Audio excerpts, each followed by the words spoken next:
let's move on. It's time to now jump into the digital commerce megaverse. Then, of course, we've got to have some wonderful people to join us here on the panel indeed.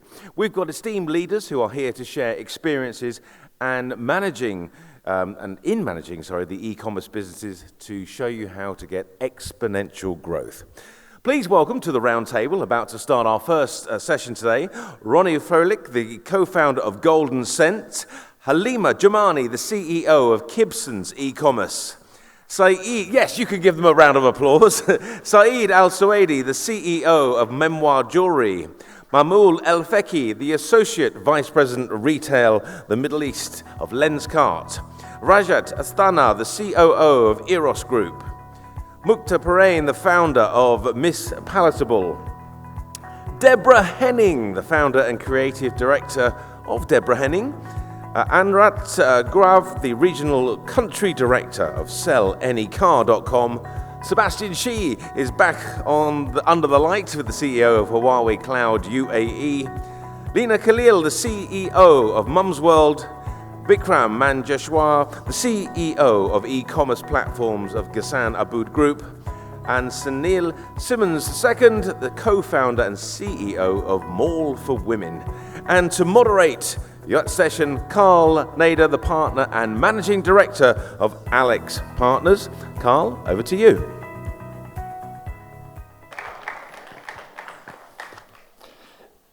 Good morning, everyone. Thank you for indulging us today. So we have a small or a rather large panel for this discussion. So we have 1 hour ahead of us to discuss with these distinguished retailers and e-commerce players. But before we start, just wanted to remind you, when you want to talk, please press the button in front of you. And when you're done, press it again. So like this. All right? Perfect. So actually, we'll get started on my right, correct? Perfect. So Lina, so Mum's World is really a trailblazer. You've been online for quite a while. Can you tell us what you do to really always stay ahead of the competition, which is getting intense by the day? Yeah. So Mum's World is the largest platform from everything mother, baby, and child. We're very much focused on the GCC. And I think focus is really what we do very well. So understanding the consumer, understanding what they need, understanding the journey and living that journey with them. So in everything we do, in the way we hire, in every meeting, we try to look at the consumer needs. It's very easy to get distracted with your operational direction and your operational matrix, and then you kind of forget your consumer, because the competition is very high. The costs are going up. Google is not being very friendly at the moment. So I think worrying about solving these problems is a big distraction, and looking at the evolution of parenthood and the pressures, all the changes are applying on the family, actually will keep us ahead, because the consumer is also feeling all the things we're feeling. So looking at it rather from our operational drivers, looking at it from their drivers, their emotions, how people moving in Saudi into Riyadh, there's a big shift into Riyadh. Families are becoming more single units rather than a big collective, and really understanding what they need is keeping us ahead and keeping us really up at night. Excellent. So understanding the journey of your consumers and always staying ahead. Very good. Halima, we all know Kibson's. We all shop at Kibson's. At least I hope everyone is shopping at Kibson's. How do you use technology to really differentiate your business and improve your business every day? Is this clear? Yeah, it is. So in the fresh produce industry, it's a little bit harder when it comes to the e-commerce diversity of products, because on one hand, we have the consumers who are looking to save money, looking to eat healthy. And on the other hand, we have the rising costs, both on the cost of the products, the shipping and so on, and also the employees, the inflation that is going around and the cost of our payroll going up constantly. And within that, we have this perfect seesaw to manage. So for example, in the fresh produce, given the expiry and the shelf life is such a challenge, if you are in procurement, and your job is to forecast the demand. If you order too much, then you're going into a food wastage.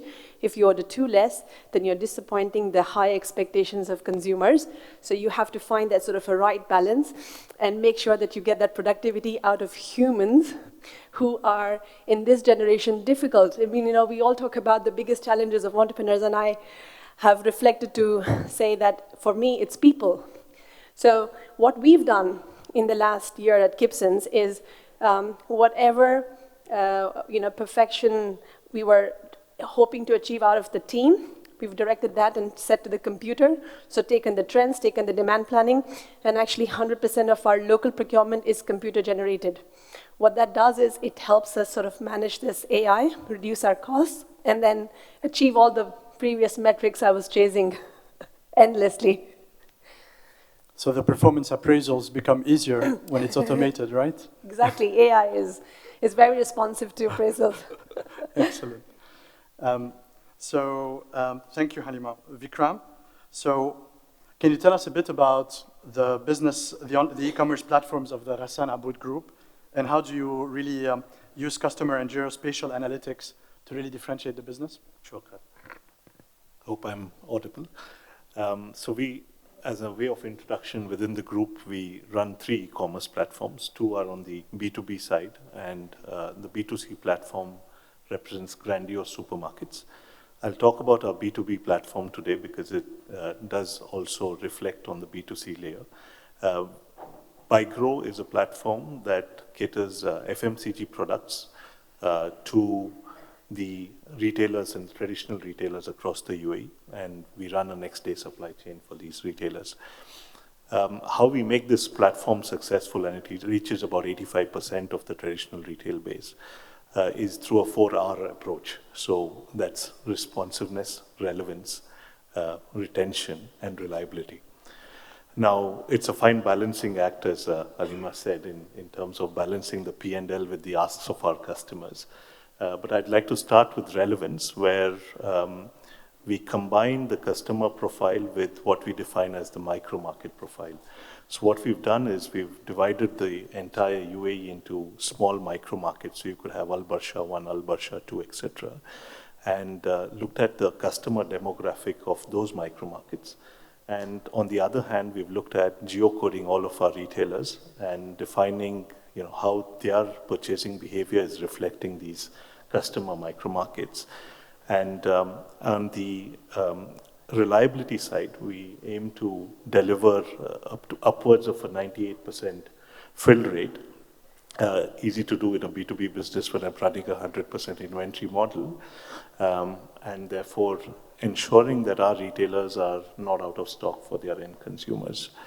And on the retention, here is where personalization comes into play, where because we have deep event-based tracking on our technology layer to see how we mirror the day of our customer, we are able to deliver through an AI engine personalized offers based on both the retailer profile and the micro market.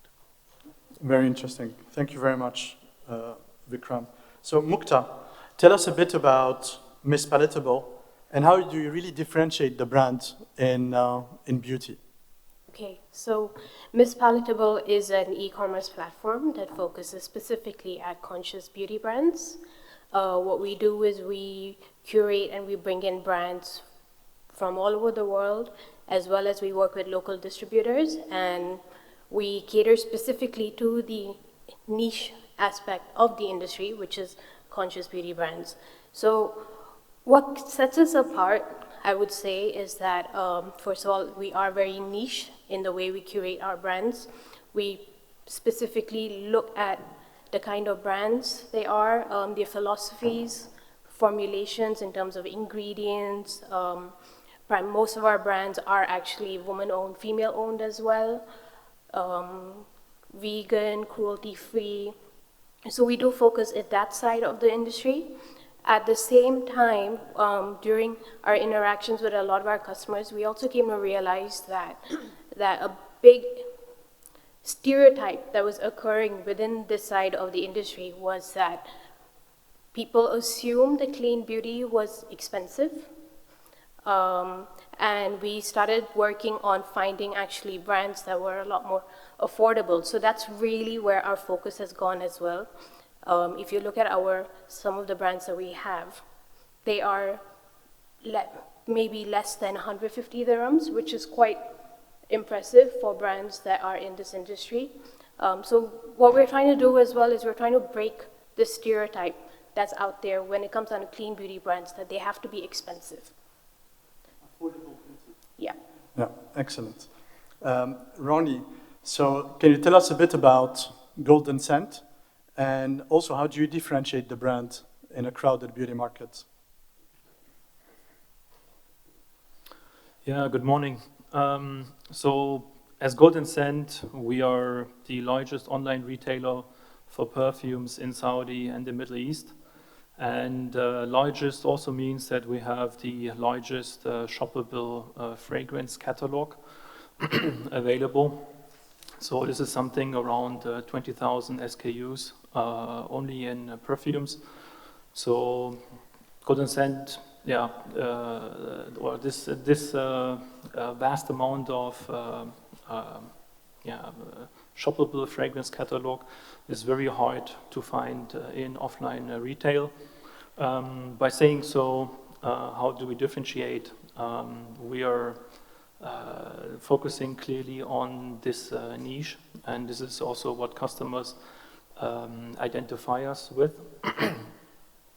And we have a very good top-of-mind awareness in that category. Secondly, also we were the first mover as an online retailer in that category, starting in 2014, first mover from Saudi Arabia. So throughout this long history, we have also acquired a very strong branding, and up to the extent that today in 2023 we're a household name, I would say, in Saudi Arabia. So everyone knows us and knows what we stand for. Excellent. Thank you, Ronnie.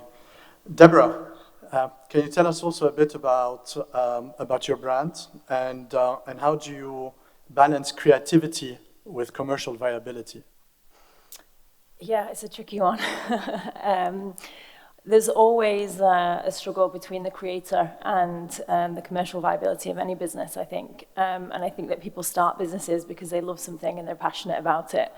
I certainly did, and that's what I majored in, and that's why I started a business. And then soon enough, you have to balance the creator with the business development manager, with the technician who's actually making and developing the product. And if you're a solo entrepreneur, having that balance and not having the creator or the technician in charge of business development in one person is quite a challenge. So being able to balance those things and make sure that the commercial viability is there and you understand the market needs, and so that you can build and scale the brand is one of the most important things, especially when you're a creator. You have to have that analytical brain to be able to balance it against the creations that you're making, to make sure that you understand the market and what's going to sell and what's going to have your sell-through rate and not end up with loads of products left at the end. So looking at the data, using the data to your advantage, making sure the data's in place, especially if you're a solo entrepreneur, and using that data to drive your decisions for the next season. Excellent. So data to manage the trade-offs in your head then? Absolutely, yeah, because at the end of the day, it's black and white, so you have to follow. And I think it's easy to lead with your heart as a creator. I want to create this, I want to do this, I want to do that. But if the data's not leading, if you don't have a business, at the end of the day, if you're not making sales. So, yeah, I think you have to strike a balance between the creativity and the data. Excellent, thank you. So, Dhiraj? Dhiraj is not here? No? You have a missing chair. All right, so Dhiraj is not here. So Sanel, good morning, Sanel. So Sanel, can you tell us a bit about Mall for Women, and also what inspired really the creation of this business? Thank you. Good morning. More for Women was actually inspired by the lack of the digital divide. In the industry, in my region where I come from, South Africa, or the southern region of Africa, it's mostly dominated by men. So I'm actually quite excited to see the fellow panelists here that they are women, so it's quite exciting. There's a lot of barriers that women face in the digital economy, especially in terms of digital skills themselves, access to funding. So we created this platform called More for Women, where we assist women that list on our platform with business support, with digital skills, and also access to funding, and also integrated into a global logistic company. We've partnered with DHL. So the business has been growing, very excited. Thank you for the question. Thank you. Thank you, Sanel. Mahmoud, can you tell us, please, how does Lenskart really use technology to enhance the customer journey in selecting the right glasses? I think that's an interesting area for us to find out more about. Yeah, actually, I would say today that the way we define online is where you use the technology more than the offline stores. So since the founding of the brand in 2010, we have implemented the augmented reality. So I would say that we utilize various technologies in enable the customer to choose the right eyewear for themselves through online. One is the virtual try-on using the augmented reality technology, where customers can use their device's camera and just try and find the most suitable eyewear for them. The second thing that we are actually focusing on it is frame recommendation. And this frame recommendation algorithms that we are using, that our website is actually enabling, doing some analysis to identify the customer preferences and facial features that where the website itself or the mobile app can actually recommend the best shape based on customers while even they are browsing in our website or mobile app. The third thing that we do is I would say about after choosing that, the process of the payment mode is very, very important. So where we are actually tying up with the most efficient payments and security. So customers, mainly, they are doing the refund or they are not feeling safe in your website while you are not having the most secure payment mode, which is really very strong nowadays, especially after the huge lift which happened in customer profile from the mid-class, and they are very conscious about what they buy. Yeah, thank you. So different ways to change the perception of the consumer that you can also buy customizable. Exactly. Actually, we have even the tool where customer can even upload their prescription online, and we verify this using algorithms which can actually validate the accuracy of the prescription that customers are using to ensure that they are getting the vision needs exactly as per the lens that they have uploaded. Fascinating. Saeed, good morning. Can you tell us, please, about Memoir Jewelry, and really also how do you differentiate the brand online? Thank you. Well, as I came from a business and IT background, I believe the e-commerce has played a success toward the business, but for us, maybe we found it strange or difficult to have the market inside until we got from a mentor, Mr. Tawheed Abdullah and Jawhara, who really helped us to go deeply into insight of the market of jewelry, where have been a long journey from Italy to Turkey to Hong Kong to understand the jewelry and to understand the manufacture and the part of the jewelry and stones. So that's became a part of our business where we are standing currently, that we understand the market requirement.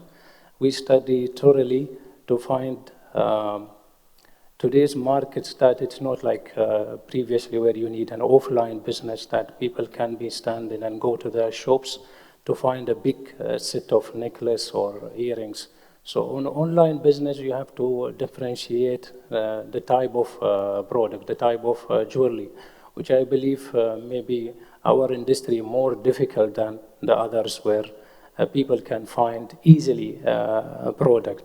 So we have been closely with the designers, and we have designs some of our jewelries to be unique than others, where at least to be stand between each brands. Then lately we have our own department, designs, where we are trying also to study thoroughly the market requirement. And yes, today's, I think, the uniqueness on jewelry is the part of success. Thank you. Rajat, so we have the case here of a distributor, so a traditional business going online. Can you really tell us a bit about, as a leading distributor, how have you kind of led this transformation? Thank you very much. So we are Eros. We've been here in this market for 56 years. We are distributors for some of the major brands in electronics and appliances. We are also retailers. We also manage the brand shops for some of the major brands, including Samsung and Huawei. So yeah, we are one of the oldest players in the electronics market. It's very interesting to note the role of e-commerce in electronics. Just to give you a perspective, e-commerce contributes 18% to the electronics business in UAE. Globally, it is at 36%. So we are still far from the global average. I do believe that probably we will not reach there, considering the kind of retail that we have and the interest of an average consumer in offline retail, which remains very strong, and especially so in electronics, with the kind of standards of retailing that Dubai and the people here promote. But having said that, the growth in e-commerce last year in TCG, the technical consumer goods, was at 39%. The offline was down by 0.4%. So you can see the way online is becoming more and more important. So I think the biggest challenge right now is to model your business to keep up with the changing landscape of retail. Some of the biggest things that have happened is a kind of rationalization and consolidation in offline retail. Offline retail, as we see it, is now becoming more of an experiential hub creation. So in electronics today, you're probably looking at lesser number of outlets, consolidating into fewer flagship outlets in terms of giving that kind of experience for the electronics, because that's very important. In electronics, a consumer, even though he may do a lot of research online, would still like to go offline to the store, check, feel, look, and then buy a product. So irrespective of whether he buys from the store or he buys online, which is most likely the case because of the online discounting and the deals which are probably happening on a much more aggressive way on online, the role of offline and the experience that the offline can give cannot be discounted. So I think there is a lot of rationalization and consolidation when it comes to offline retail to match with what's happening in the online. At the same time, there is a lot of investment which is happening in online. So the replication of experience of what the brands are trying to give offline is again what they're trying to give online, to have a seamless, let's say, integration between the offline and the online. So yes, I mean, there is a lot of things which are happening, and businesses are being remodeled, investments are being realigned in terms of the new realities of doing business. And yeah, I mean, we're trying to do our best to stay fluid. Thank you. No, thank you. And it seems you're doing a great job in the new norm. So that's fantastic. Anuvrat, so thank you for being here. So can you tell us a bit about what really makes sellanycar.com approach to online car sales unique in the Middle East? Hi, good morning, everyone. My name is Anuvrat. I work for sellanycar.com group. We are into used car trading. Thank you, Carl, for pronouncing my name correctly. Many Indians even get it wrong. So speaking about our business, actually, we are into used car business, and you say we have been talking about online, we have been talking about customers and trust. Actually, this business has been built on trust. 10 years ago when we started this business is about buying cars online. So very quickly, at the front end, we have got customers who want to sell their cars. At the back end, we have built a system where we have thousands of dealers looking at these cars. What was once an offline process where it used to take between 30 to 60 days to sell a car has now been turned into a process which takes about 30 minutes. You can actually sell your car in 30 minutes. Selling-a-Car takes care of all the process, the paperwork, the transfer of the car, the money transfer is through bank transfer. Everything is very transparent. How we have built it up is by gaining trust. So at one end, we have the trust of the consumers at the front end by keeping the process very transparent at every stage. When he wants to sell a car, he or she wants to sell a car. Many a times the cars are, selling a car is an emotional decision because generally the average age of a car in UAE is about 4.2 years. 4 years, if you are living with someone or you are living with something, you get emotionally attached to it. So until and unless the customer is emotionally secure that he is taking the right decision, it's very difficult for him or her to take that decision. So we keep that transparency at the front end. At the back end, we have got dealers who are seeing the condition of the car. So our dealers are not only sitting in UAE, they're sitting in Saudi, they're sitting in Oman, they're sitting in Egypt, they're sitting in Lebanon, Iraq. They're buying cars from here. They are trusting the report that we are uploading. We have a 180-point inspection report, which is uploaded along with the photographs, along with the condition of the car. So that the price that they are putting up, they are actually trusting our reports. And that's where the back-end trust comes in. At the front end, the customer is trusting our prices because if he, imagine that Carl wants to sell a car only to Anuvrat, there is only one person on the table. You get price for one person and many a times you are not sure what price your car is worth. But if there are 14 people sitting on the table and I give a price of 100,000, there will be Rajat who will be giving you 101 and someone says 105, 110. So that trust that we are getting the right price from the marketplace is many more when there are multiple people who know about the car, who want your car, bidding on the car. So that's how that trust has been built over the years. Proud to say that we have just completed 10 years of our business in this country. Wow, pretty impressive. So basically, if anyone wants to try, you can try and sell your car before this panel finishes. That's his promise. So. Yeah, sure. I'll share my contact details. Thank you. Excellent. So trust, I think that's the third time we hear trust today, so that's fantastic. Sebastian, so can you please, obviously, thank you for the presentation, very interesting. Can you tell us in what ways does Huawi Cloud meet the specific needs of businesses and customers? Okay, thank you for the question. First, let me clarify. We did a little bit change of the arrangement, so Sebastian is not in here. Okay. My name is Ning, but don't worry about that. Let me introduce myself. Sorry, I don't have my glasses, so I couldn't see clearly whoever was presenting. Don't worry, so it's okay. I'll talk to Mahmoud to get some new glasses. Okay, my name is Leo Ling. I'm from Huawei Cloud headquarters. I'm based in China, but I travel a lot to different countries, especially to the Middle East region. So it's a pleasure to be here. Thank you for the question. You talk a lot about data, or understanding about the customer requirements, this kind of thing. So the digitalization is quite obvious, and it will be keep developed for the next maybe many years, right? So talking about this Huawei and the Huawei Cloud, the most valuable thing from our side is we have the full stack digital capability to support the e-commerce and retail businesses. Because, for example, give you one number. For the past around 10 years, Huawei company, we invested 1 trillion Chinese yuan. That is about 160 billion US dollars for the ICT technologies. And all of the outputs, all of the product technologies used for products could be shared with our customer through cloud. So our concept for the cloud service is everything as a service. That everything is not only the cloud services you can find from our webpage, but everything from Huawei, the ICT technology giant. Yeah, that's the key concept. The other thing is we have been doing business in this region for over 20 years. We have teams in basically all of the countries in this region. In fact, in most of the countries in the world, So we could guarantee a very good quality of the service to our customer. You not only get very good product, but also very high quality services. Okay. The third point is the experience we have.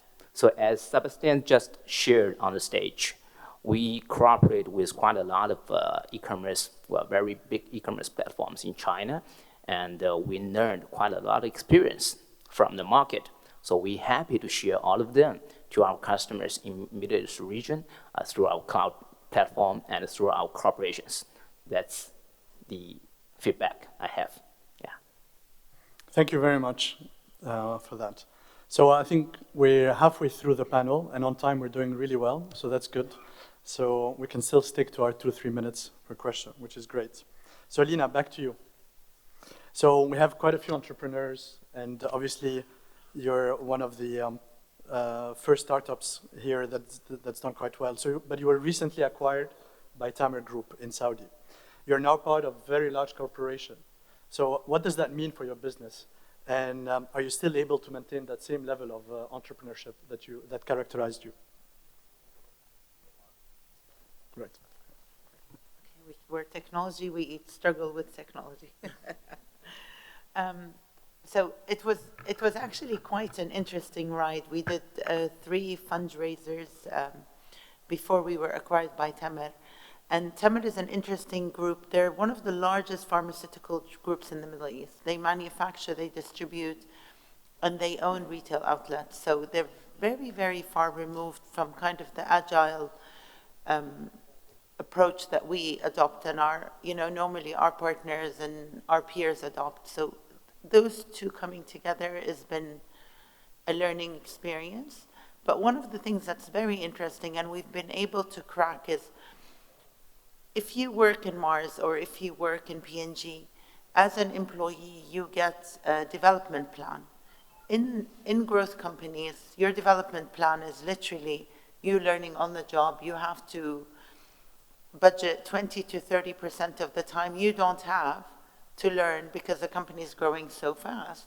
But because we have a partner who's so well established and they have a lot of the older processes when it comes to HR, we've been able to partner a lot of the mid-level managers with peers or mentors and put them on training programs. And let's just say if we continued growing at the rate we grow and operate as an agile startup, that opportunity for our employees wouldn't have been there. So really and it took a while to get there. It wasn't like, oh, this is the first thing we're going to do. We thought about all the financial synergies, which is what you do. And there's the way you do things really matters when it comes to financial synergies, but actually the HR synergy was amazing. And in terms of the audit, the compliance, they're the pharma. You're growing really fast, so the way you build your systems is not as, let's say, I think they aim for 99.999%. We aim to make money really quickly, and then we'll clean up after. So I think we've learned a lot from them, but I think how we set up to work together is not how we ended up working together. Excellent. So they've helped you corporatize the business and gave you a bit of freedom to maintain agility. I think it gave our employees a support system, and I think that's really important. Yeah. Excellent. And that's a good transition to Halima. We were talking earlier about employees and people, so maybe we can focus the second question a bit on what kind of challenges are you facing today, and what can you share with us on that? So at my level, when we foresee growth and scale-ups, I think one of the most important challenge, and which is underrated when we speak of different challenges that we face, is the consistency of the quality of delivery and the promise that you make to your consumers. How do you do your 55,000th delivery as if it was your first? So that consistent quality that people come to expect is actually an underrated challenge because, we are still in the business of fresh. Like cars, we also are in the business of emotions, where buying produce for your family's special meal is a very is not something families take serious.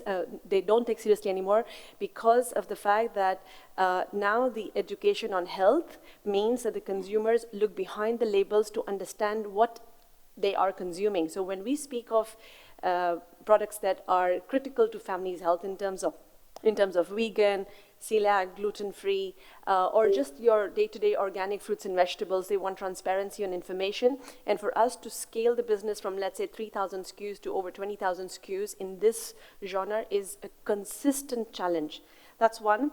And, to be able to make sure that they have that customer service experience, which the more we go towards the world of AI, the more I have to remind the team that human connect is a real thing and an important one. So that balance, I think, is important. And sometimes at my level, the landscape speaks of, oh, you've asked me this question earlier, where is Gibson's going next? And I'm not in a rush to go next to multiple countries so much as to solidify what we have here first, understand the constantly changing consumer needs, because this is a space which, as 7 years ago, nobody saw e-commerce coming in the concept of fresh produce. People still wanted to go and hand select their pineapples and mangoes and peaches and so on. And then they shifted with trust to an online e-commerce and said, right, you know what, you can choose our cherries for us, or you could choose our onions for us. Then there was a concept of a planned delivery schedule. People were happy with 3 delivery slots. Now they want 15 minutes. We probably need drones to deliver. So the thing is that where and how do you keep up with this increasing expectation, increased prices? They have come to need the same quality at an affordable price, which is why I don't use the word affordable in Gibson's anymore. We say it's value. You pay for the quality that you are after. And like in any industry, the quality of the products can range significantly. So it is our job to deliver to the different niches in the market and give them the value for what they want. So you can buy a mango at 25 dirhams, you can buy a mango at 5 dirhams. What quality are you really after? And I think that's where our focus is. Again, focus is one thing we are very good at. We have been exclusive on online. That's the model. We want to focus on, because the metrics of an online and offline business are very different. And it is for that reason I don't see that Gibson's is necessarily a competition with the retailers who are on the floor. The way they run the business, the way they understand the metrics, the way they understand the consumer experience is so different. Same product, same industry, but very different. So this is what we are currently focusing on. Excellent. Focus and yet again trust. So thank you, Halima. Thank you. Vikram. So you told us a bit about the different businesses and a very big ecosystem that you're managing. So what really drives customer experience and repeat buys and purchases? Sure, thanks, Carl. I'll talk about our grandiose supermarkets here, because they are really not a supermarket. We want to model them as a community center. And as a market itself, it's all about freshly prepared food, fresh product. And if you look at have visited the supermarkets, it's part grocery and part freshly prepared food, be it a sushi bar or fresh bakery or your shawarma counter, for instance. And when it comes to customer experience, we balance both the offline and online worlds. Grandiose does have an online presence as well. And the two pillars here are emotion and trust. And you cannot automate certain parts of this. For instance, I could automate an easy return, but when it comes to a customer complaint, that's something where a customer wants to speak to a real person, because there is a deeply entrenched emotion in that.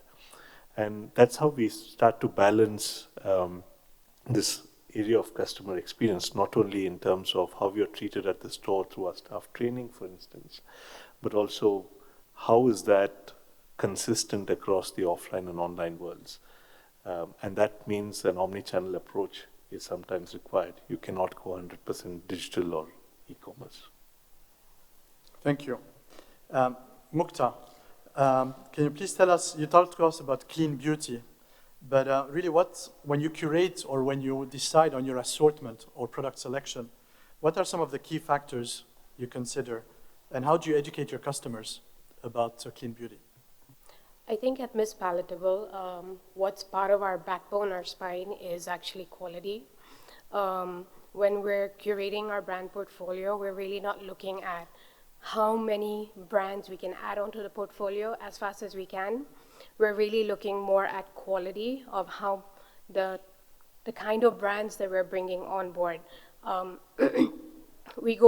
brands do go through quite a stringent curation process. We always start off first with speaking directly with the brand founders themselves. We tend to work specifically with independent niche brands. Therefore, it's a lot more easier to connect with the founders, really understand their why, their philosophy of why they have started the brand to begin with, and there's always a story behind it. After that, also really understanding where they would fit within our brand portfolio and whether there are synergies between Miss Palatable and their brands. After that, we actually do try the products, and we spend 30 days within our office as well, between different skin types, skin tones, just to really understand how the products are, get more feedback, more reviews back. And once all of that is just green, that's when we really start onboarding the process. It is a very niche segment, and the whole aspect of this area is actually transparency. So that's really one of our main focuses, and that's the expectations our consumers actually even have of us. It again comes down to trust. The reason why they're buying from us is that there is an expectation that we have already done all of our research and we've brought these brands on board, and we are very transparent. So even on our website, we are very transparent with the ingredients. Formulations are very important to us in terms of the ingredients that are being used. When it comes down to awareness and education, it's a slow curve, mountain to hike up, because it's still a very, very new space over here in the Middle East. I think COVID did help us in a way. We saw users starting to go online and starting to learn a little bit more about what skincare they're using and reading ingredients as well. So I think there's similarities in this sense when it even comes down to food, where consumers are becoming a lot more conscious about the food they're eating, the boxes of products they're buying, whether it's vegan or gluten-free. So we have that same situation occurring within our space as well. Excellent, thank you very much. And Ronnie, similar question a bit to you as well. What are the key factors you consider? You mentioned 20,000 SKUs when you really curate your product selection. Yeah, good question. Good question. In general, we are very open to onboard any brand or products around perfumes. So we really want to be that destination where people can find anything around perfumes. And again, we're known for that. Even some team members of our team, their first touch point was they actually did not want to shop at Golden Scent, but since we have the largest offering and they were not able to shop it somewhere else, they got a recommendation of try it out on Golden Scent. So we're having a extremely long tail catalog. Now managing such a long tail and large catalog, obviously things like supply chain, warehousing, stock management, but also merchandising becomes then important, and also a big operation which needs to be mastered very well. You need to have smart solutions around that. When it comes to the merchandising, of course, it also becomes hard to give visibility to 20,000 SKUs. Yeah? So here, important metrics that we look at would be obviously volumes. If you want to be large, then of course volumes matter, but click-through rates, conversion rates, and we do experiment also a lot.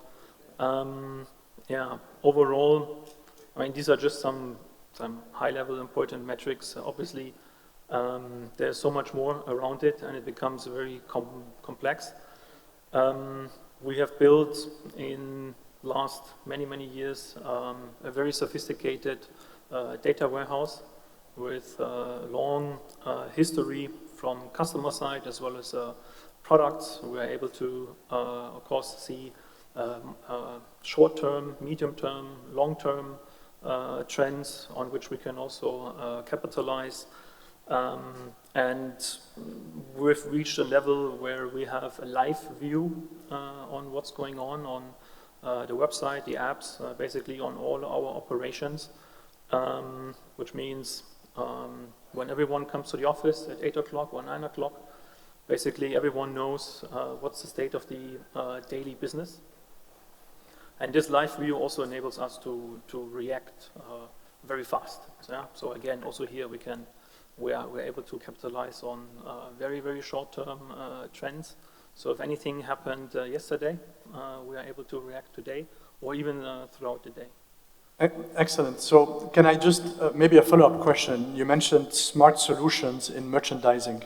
Can you give us a use case or an example of something that would be interesting? Of course. Now everyone sharpened the ears now. No, I mentioned smart solutions around how to manage inventory and supply chain. We're a platform where we want to guarantee an always supply. Yeah, so one metric to monitor this is, of course, the out-of-stock ratio, which needs to be as low as possible. So we're not a platform where we buy some quantity in bulk and then we sell it off and then the item is not there anymore for weeks or months. So here, that's a very complex operations in order to ensure that whenever the customer has the need to shop, then that we are there to fulfill their needs. Excellent, thank you for that. Deborah, over to you. So can you tell us a bit about certain challenges you're facing as you establish your brand and how you really overcame it? In the beginning, when I had my fashion label 20 years ago, I think similar to the last question was balancing all those hats at once, and learning about fashion and commerce and how to get into the retail space as a young designer, and learning that the brand, the ethos, the positioning, like everything that needed to be like a beautiful jigsaw piece to make sense to not only the shop but also the direct to the retailer, I think was the biggest learning curve that I had with that business. And as I moved into the service-based business, my second one, it became more about learning about the client and the client servicing, and it was all about what the client needed and the business development side of things. So the learning curve was completely different, but it was a lot more about growth and business development and nurturing those relationships and really keeping the client happy. And with this business, which is where I now work in growth strategy for businesses, I kind of use all that 20 years of experience and I put it into helping companies have a growth strategy because they don't have time. Like you said, like 20 to 30% of your time is spent learning, and it's like there's not enough time to do everything. So to take that experience and have someone just put their brain to it, and then obviously then my job is to figure that strategy out for the company. And now in today's day and age, it's all about moving that into AI and having digital growth solutions that are gonna help us in the future. So I think with all my businesses, there's been huge learning curves on each one of them, but it's all, moving in the right direction, I suppose. Excellent, thank you, Deborah. Sanel, over to you. So how does Mall for Women leverage tech and data in its decision making? Okay, so Mall for Women as an e-commerce marketplace, we've got B2C customers. And we obviously tech-based, and we needed customers to obviously know about the business. So social media marketing channels is very important and key to us. When we started, obviously we thought that it will be only based in South Africa, but the traction that we were able to get from the rest global community from the US, even now being here in Dubai today, has been quite extraordinary. You know, it's so clearly our social media has been working. I would say also with the products that we have curated products from your beauty, fashion, so I would say everything a woman needs in one convenient place. And me also being as a woman and the founder of the business, I know what women want, what women need. With my background, I've been in the retail industry for about 20 years. So I do know a bit more about sales, but just obviously having to translate it into e-commerce was a challenge in the beginning, because when I launched the business, I didn't know exactly what I needed to do, but I had the passion and I had the drive. And I knew that, you know, collaboration is going to be key, and it has. As our first speaker spoke and mentioned about collaboration, that's what we really rely on. And we partnered also with Akenon, who has helped us in terms of getting our strategy in terms of tech, what is it that we need to have right. So I think that also have played a key in the business. And so just, I would also say maybe analytics and having to study to see which products are doing well so that we don't also overstock has also been very important in the business. Excellent. So out of stock, is out of stock being handled properly now? Sometimes it does happen, but we're happy when the products are selling. Of course, I'm sure you are. Excellent. Mahmoud, over to you. So let's talk, we talked about out of stock, but what about returns? How big of a challenge are online returns in your business, and how do you manage it? I will not highlight how many in my business, but I will speak in general. I would say that online returns can pose a significant challenges for retailers, include, I would say, logistic complexities, and you have operational cost and a great impact on customer satisfaction, where I think that we have to implement various of strategies.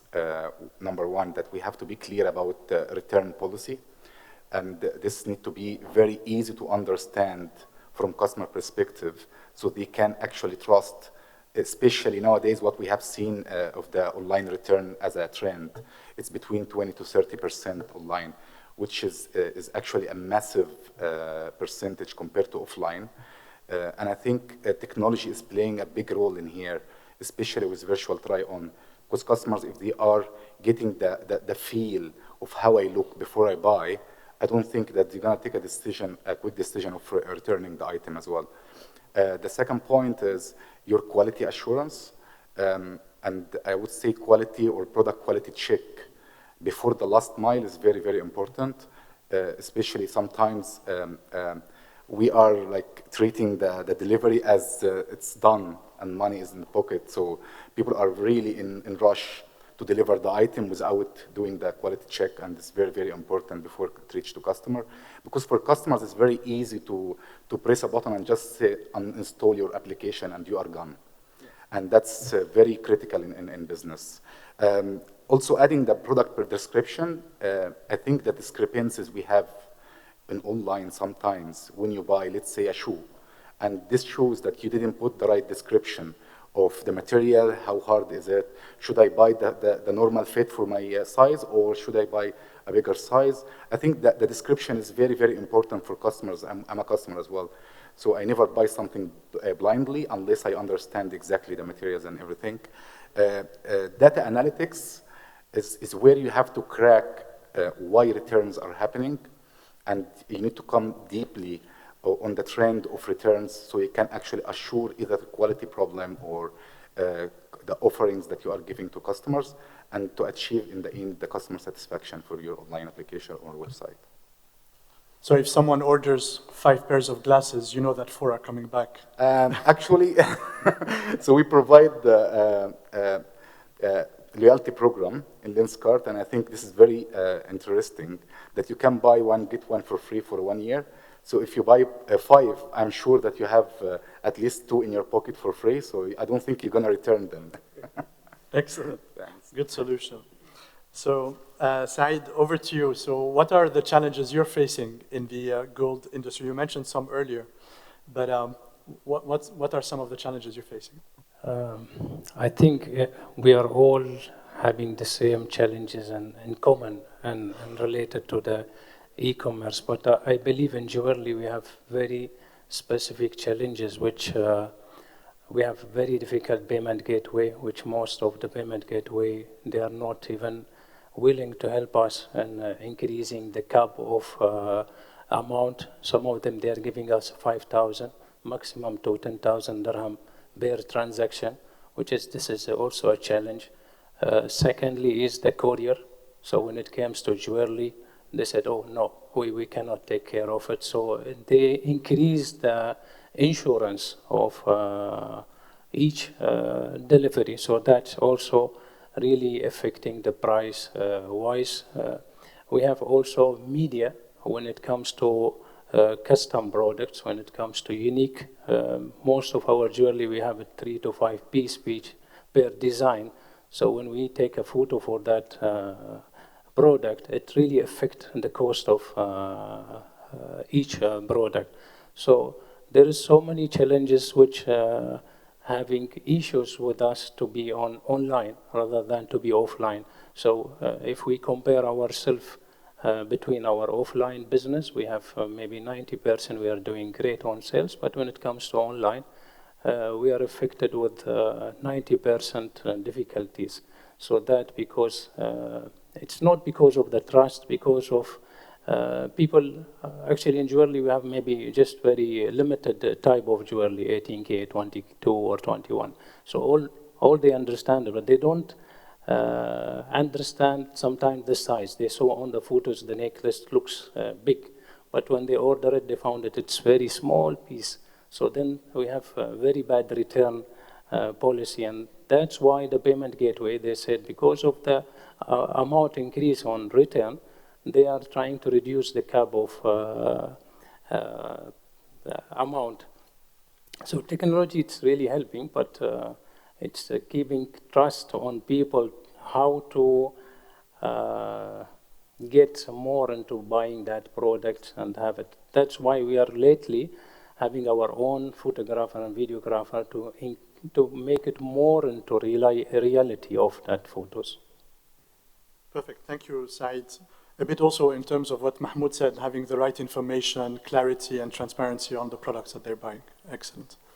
So, Rajat, over to you. Electronics, online returns, that must be quite an interesting challenge. Yeah, I think enough has been said about returns, but yes, in electronics, it's a very big challenge that we have, and especially with the with the increase in online business, the returns are becoming a bigger challenge. Just to give you some information that offline in our stores, the rate of return is less than 1%, and online, even for let's say high value products like electronics, it's now about 7%. So it's about 6 to 7 times of what it is in offline.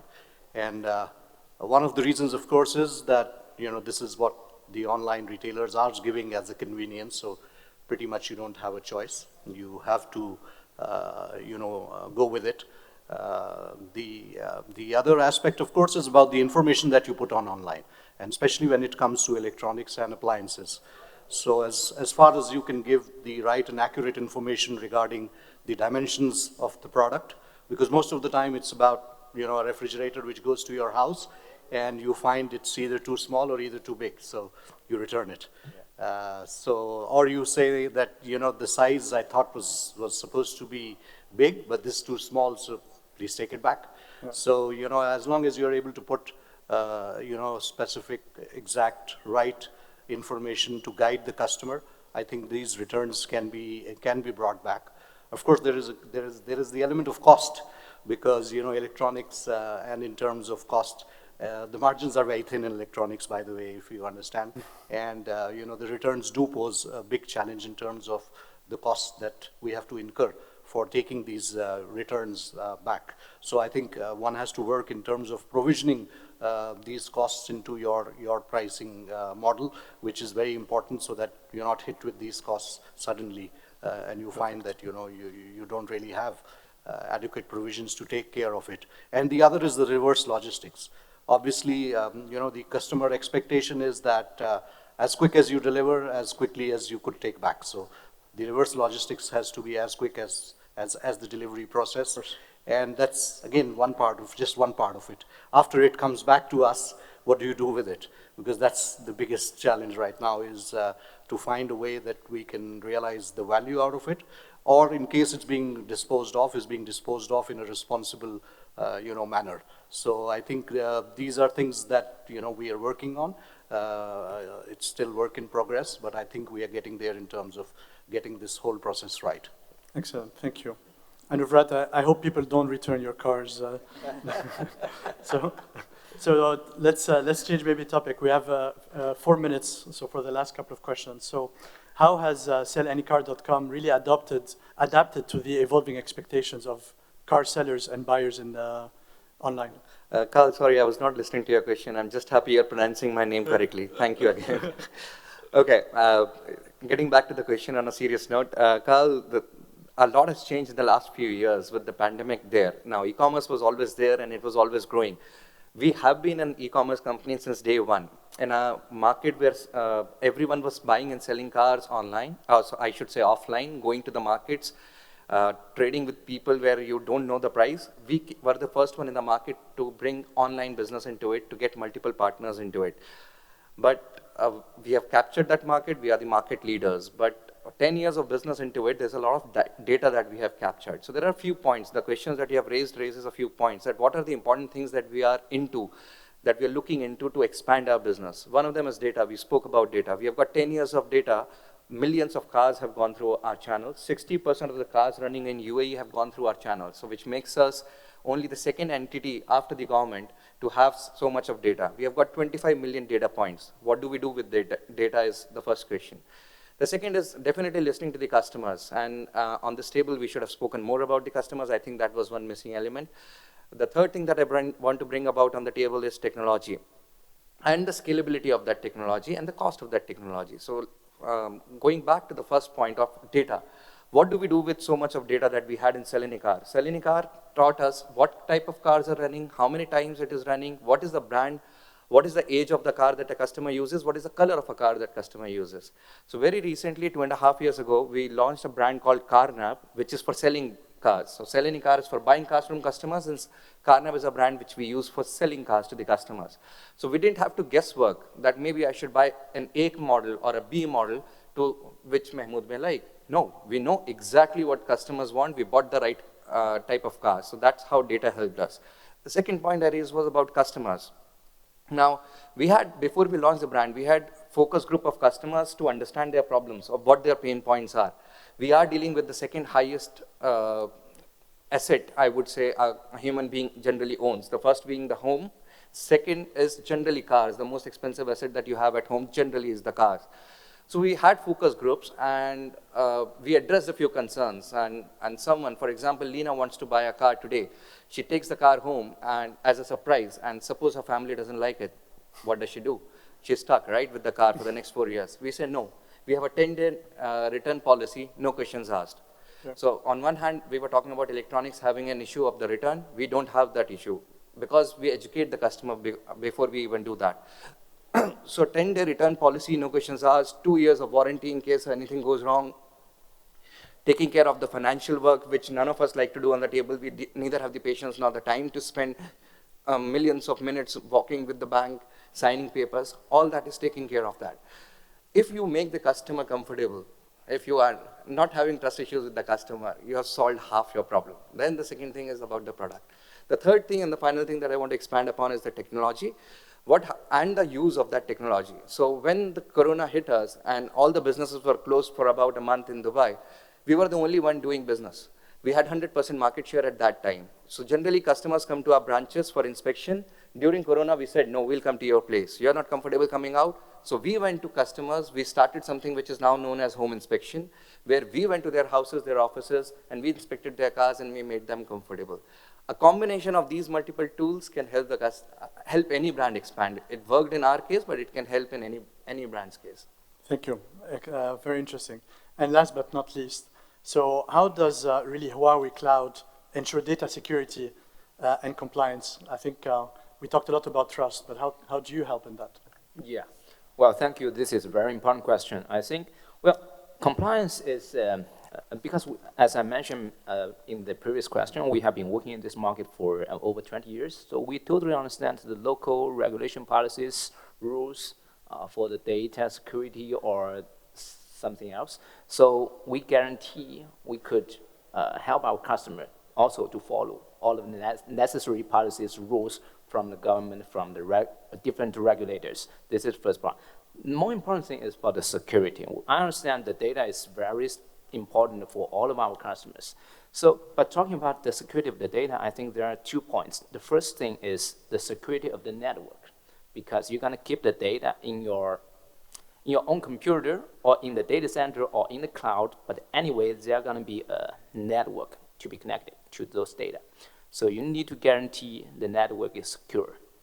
So Huawei, we have the best technology about networking and also security, because we have been facing this kind of challenges for many years, over 20 years.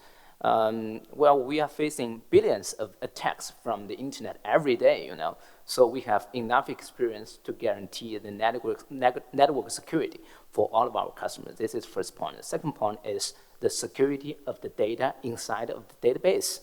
In case there's any disaster inside of the data center or data warehouse infrastructure, we need to guarantee none of your data gonna be loose during that disaster. We have our self-developed database product. The name is Gauss database. Gauss database is the same level product as Oracle, and in some scenario, we can even do better than that. A little story is we used to use Oracle for almost 30 years, but for the reason you all know that today we no longer can get those products anymore. So we swap everything inside of the company from Oracle to our own Gauss database. And today we are doing better than before. So that's the ability that we can provide to the compliance and data security to our customer. Thank you very much. And thank you. You've been a fantastic panel. Thank you for listening to us. And you heard it. So whatever the category, whether you're selling used cars, grocery, spectacles, or fashion, we're all facing similar challenges today. But one of the key things I learned today is how important building trust with our customers, with our employees, and with each other. So thank you very much. Thank you, guys. Thank you.